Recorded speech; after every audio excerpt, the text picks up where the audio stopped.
Soya chunks வச்சு ஒரு சூப்பரான ஒரு கிரேவி செம்ம டேஸ்ட்டாக இருக்கும். சப்பாத்திக்கு ஒரு சூப்பரான சைட் டிஷ். நைட்டு டின்னருக்கு ஒரு ப்ரோட்டீன் ரிச் ஃபுட் எப்படி பண்ணலான்றதை பார்த்துடலாமா? இப்போ ஒரு பாத்திரம் எடுத்துக்கோங்க. ஒரு 4 கப் தண்ணி ஊற்றி நல்லா கொதிக்க விடுங்க. நல்லா கொதிச்சதுக்கப்புறம் நான் 1 கப் சோயா சங்க்ஸ் சேர்த்துட்டு, இதுக்கு தேவையான அளவுக்கு கொஞ்சமாக உப்பு போட்டுக்கோங்க. இது நல்லா ஒரு 5 நிமிஷத்துக்கு நல்லா கொதிக்கட்டும். நல்லா கொதிச்சதுக்கப்புறம் ஸ்டவ் ஆஃப் பண்ணிவிட்டு நல்லா இதை வடிகட்டிட்டு தண்ணி எல்லாமே நல்லா பிழிஞ்சு எடுத்துருங்க. தண்ணியே இருக்கக்கூடாது.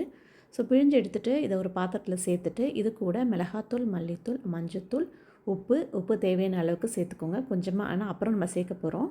அதனால் தேவையான அளவுக்கு சேர்த்துக்கோங்க. அதுக்கப்புறம் கசூரி மேத்தி, தயிர், இஞ்சி பூண்டு பேஸ்ட்டு எல்லாத்தையுமே நல்லா மிக்ஸ் பண்ணிவிட்டு ஒரு 15 மினிட்ஸ்க்கு மேரினேட் பண்ண விட்டுருங்க.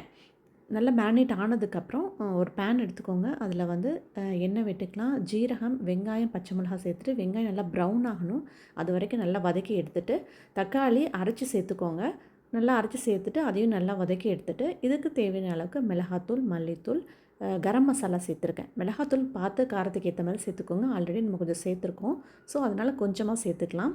எல்லாத்தையுமே பச்சை வாசனை போகிற வரைக்கும் நல்லா வதக்கி எடுத்துகிட்டு நம்ம மேரினேட் பண்ணி வச்சுருக்க சோயா சங்க்ஸ் இருக்குல்லையே அதையும் சேர்த்துட்டு நல்லா மிக்ஸ் பண்ணிவிட்டு எண்ணெய் நல்லா பிரிஞ்சு வந்ததுக்கப்புறம் நம்ம இதுக்கு 1 கப் தண்ணி மட்டும் ஊற்றிட்டு மூடி போட்டு மூடி ஒரு 5 நிமிஷத்துக்கு நல்லா கொதிக்க விடுங்க.